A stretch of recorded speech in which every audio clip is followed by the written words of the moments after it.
That was nice. We haven't seen that in a very long while, which is something I appreciate. Some fan service cat fighting.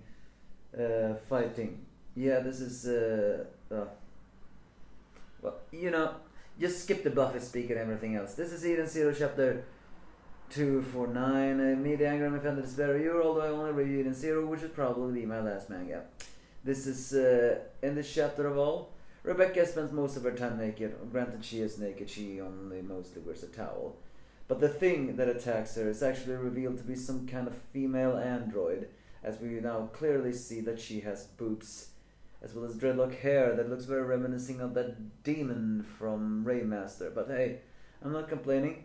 And when I say this is a fan service fighting scene, well, given the fact that the android wears a pretty nice leotard, as well as copying Rebecca's fighting style by kicking Rebecca all the time, it is kind of a nice fan service moment. It is also worth noting that we see a brief thing of her feet. For a moment, they only remind me of cat feet, but that may just be an illusion of it all. So she attacks Rebecca mercilessly, who cannot truly fight back because. Not because, well. Sort of because she is naked, because they are still in an ice cold. And she cannot fully fight when she is naked because, well, apparently ether gear cannot fully work out in the cold either, because she tries to do overdrive because she gets clothes, a very nice leotard on herself when doing that, but she can't do that. So the female android throws her into the men's bath, and we get some more fan-service scenes where, of course, Rebecca crash lands into Shiki with, well, her boobs, classic Hiroshima style. Of course, Rebecca is ashamed by that, but she also begins to question on why this is familiar. Not only when she is naked, time is stopped. As she said before, the very first time she dived into that new world after the Drakenjo from 2930, she was naked in the shower. And according to which, when she is naked, she can more easily activate the ether in her body.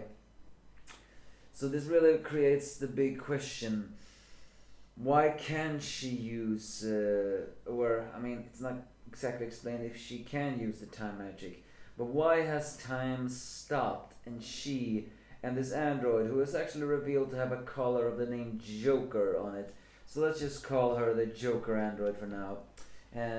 Why can they move in time? Even Rebecca is not so sure. After all, they are in Eden Zero. Time traveling abilities are supposed to be locked. But she has no time to worry about that as the Joker android continuously attack her. Luckily, she kicks her into the house, where she grabs a towel and manages to get to more of the gear system. Technically the android Joker kicks her down the ground, where she lands on the gear in a fan service way as well. However, once she lands in the gear section, she finally starts to get a little bit warmer, and when she lands in that engine room where she's warmer, she finally fights back and proceeds to kick the Joker android in a taste of her own medicine. Again, there's something about this Joker android that's very reminiscent of Rebecca, because she fights with kicks just as Rebecca does. And now that she's warmed up, she proceeds to counterattack by kicking, and then by also kicking some kind of gear that activates the gear that hits the Joker android. And she even does a pile drive with the legs. As I said, a fan service cat fight that I really like. It's pretty amazing that in this moment she is actually the one holding the advantage, but that is classic in these situations. The villains look like they have an advantage, but the heroes just need something to make that miracle happen.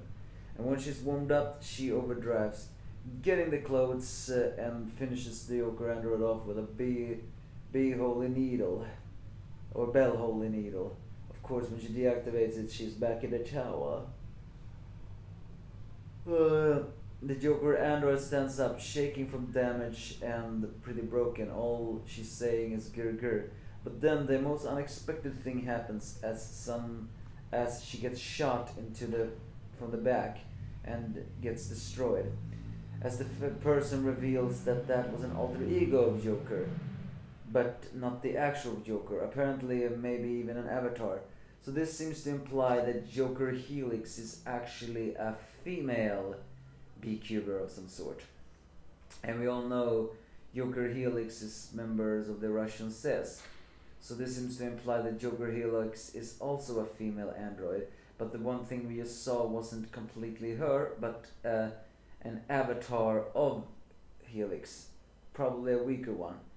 But it doesn't explain why did she utilize kicking abilities and why could she utilize time. Well, we may get those answers soon, because the guy, yes, a guy who shot the Joker Helix and somehow can move in this time is none other than Professor Wise of this universe, who we got revealed actually does know Rebecca in this universe 0 as well. But he's back after being gone so many chapters. Professor Wise is officially back. And now begs the question, is he an ally or is he an enemy? Well, he technically did save Rebecca and reveals that this was the alter ego of Joker, but not the actual Joker. But I cannot shake the fact that he has pretty evil eyes. And also again, why did Rebecca think of Professor Wise the first time Hermito tried to scan into who Joker Helix really were? So yeah, I mean, why is he back? Is he friend or enemy? Those questions are not there, but in the meantime, just enjoy this fan service catfighting kicking style chapter. It was glorious. Something we needed. We needed to see that. But it's clear that Joker Helix is fixated on Rebecca. She has somehow accessed the time power.